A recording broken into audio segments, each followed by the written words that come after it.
Thunder. Yeah, I think he fits that title pretty well. What's up guys, Cam here coming at you with another movie review. Today I'm bringing you Thor, The Dark World. Continuing on with Marvel Month, last week I reviewed The Avengers. I'll be putting the link for that in the description below. Be sure to check that out too. But moving on, Thor, The Dark World is directed by Alan Taylor and stars Chris Hemsworth as Thor, Tom Hiddleston, Anthony Hopkins, Natalie Portman, and Kat Dennings. And it's about this ancient weapon that gets awakened and everybody wants to get their hands on it. Thor, of course, has to be the god of thunder and save the world again. And Natalie Portman is just Natalie Portman.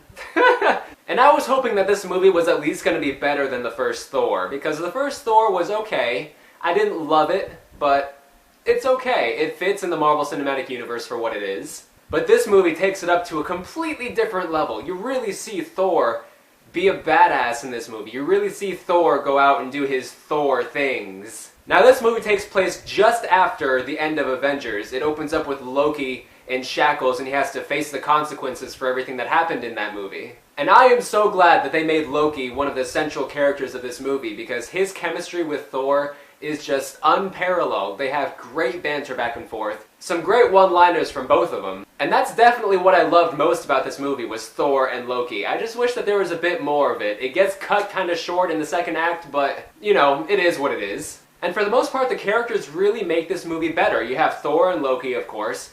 You have Thor's warrior friends, who are great. Anthony Hopkins is great as Odin. But there is one character in this movie. One character I cannot stand. Kat Dennings. Why? Why did they make you a central part of this movie? You are so annoying.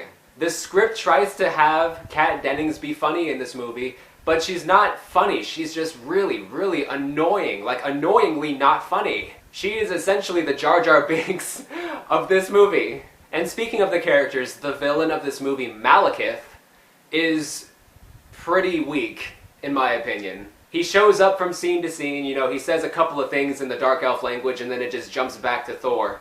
And he doesn't really do much in this movie. He doesn't really do anything until the end of the third act. And he just comes off as really weak. He gets his ass handed to him a couple of times.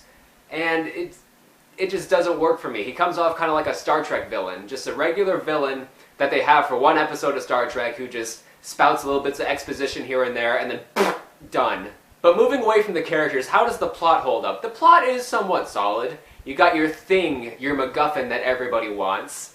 And that's what this entire movie centers around. Basically, people trying to get this thing. The dialogue is a little exposition heavy, but it's not terrible. It's not terribly heavy. It's just, it's there, and you try to get invested in it, but it doesn't work all the time. But this movie is pretty well shot, too, for the most part. There are a couple of action scenes that are kind of incomprehensible. You know, you have the really fast, quick editing with the close-ups, and you can't really see what the characters are doing. And, you know, you can watch it, you can sit there and watch it. It's not going to kill you, but it's there, and I don't like it. I don't like whenever action is filmed that way, because you can't see what's going on. And there are a lot of plot points, a lot of things that happen in this movie that are very, very coincidental, very, very Deus Ex Machina kind of plot points, and it really tugs on your suspension of disbelief, but, you know, it's, I mean, if you do have a strong suspension of disbelief, then you're not really going to have any kind of problem with those plot points, but they just come off as way too coincidental for me. But with that being said, though, the script does have a good way of keeping you invested, especially with Loki. I mean, come on, Loki steals this movie. Every line of dialogue out of his mouth, everything he does is just perfect. It's Loki. He was great in Thor. He was great in the Avengers. He's great here. I really, really just wish that they didn't have such a weak villain for this movie. Because this movie could have been amazing. It could have been better than just really good. It could have been amazing if they gave the villain a bit more screen time, a bit more to do. But with that being said, do I enjoy this movie? Yes, I do enjoy this movie. It is very much rewatchable. It's just little things here and there that kind of stand out, that kind of turn this movie from a really amazing movie to just you know, an above average movie. So I'm gonna go ahead and give Thor: The Dark World a 7 out of 10. Well guys, spoiler alert, I will be talking about my top 5 favorite scenes out of Thor: The Dark World. Starting off with number 5, the final battle between Thor and Malekith.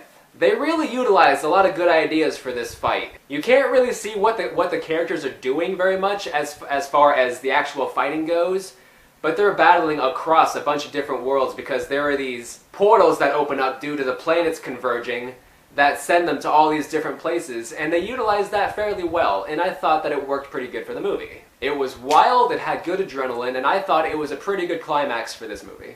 Of course, the one thing that kills it for me is Kat Dennings. I wish they could have just completely cut her out of the movie because she had next to nothing to do in this movie except just spout really bad dialogue. Number 4, finding the anomaly. Now, because the planets are converging and these portals are opening up, people are gonna find these little anomalies where they can throw something in there and it'll emerge on a different planet. So when Natalie Portman finally finds this first anomaly, it's actually really, really interesting.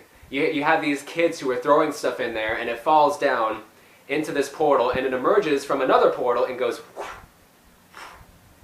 I thought that was really cool.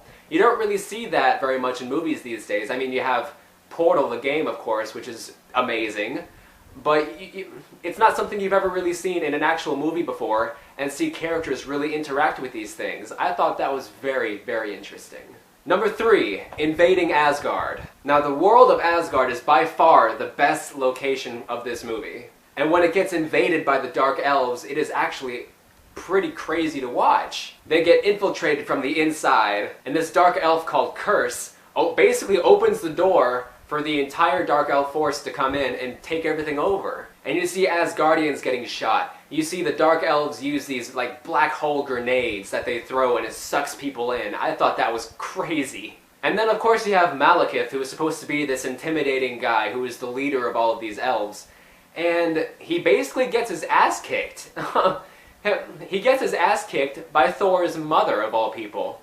And that's part of what really makes him a weak villain, in my opinion. Not weak as in physical strength, weak as in his overall presence in the movie. It just doesn't feel intimidating. It doesn't feel like he's really much of a threat. But I digress. The entire scene as a whole was just a lot of fun to watch. Number 2, escaping Asgard with Loki. Now this is the first time in the movie that you really get to see Thor and Loki interact with each other, and it works so well. They have such good chemistry. And Thor has formulated this plan to have his warrior friends basically distract all of the Asgardians and allow them to escape. And there is a lot of funny banter between all these characters. If you betray Thor, I will kill you. If you betray Thor, I will kill you. If you betray Thor, you'll kill me?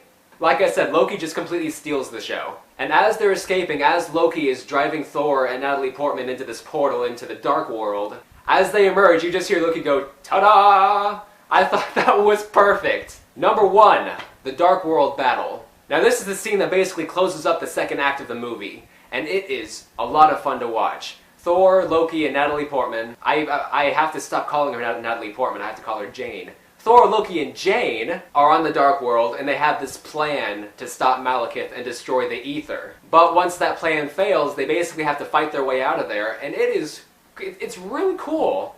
It's a lot of fun. You see Thor get the shit beat out of him by Curse, and you finally get to see Loki fight, but Loki in action doesn't last very long. But as they get there, they've got this plan to make Malekith believe that Loki has turned on Thor, and Thor gets his hand cut off, and Loki's cursing him and kicking him in the stomach, and it all turns out to just be an elaborate ruse to get Malekith to let his guard down and to draw out the Ether. And the first time I saw this movie and I saw Thor get his hand cut off, I was like, oh my god, what happened? Why is this happening now? But it was so pleasing to see that it was all just a trap. It was all part of their plan. Well guys, that's it. I'll be continuing with Marvel Month after the premiere of Star Wars Episode 7. Look forward to the review of that. I'll be reviewing it the very day it comes out. As soon as I get home from the movie theater, I am stoked. I am so stoked to see and review that movie. But after that, in the couple of days that follow that, I'll be continuing with Marvel Month. I still got 2 movies to review for that. So look forward to them, and as always, I will see you in the next review.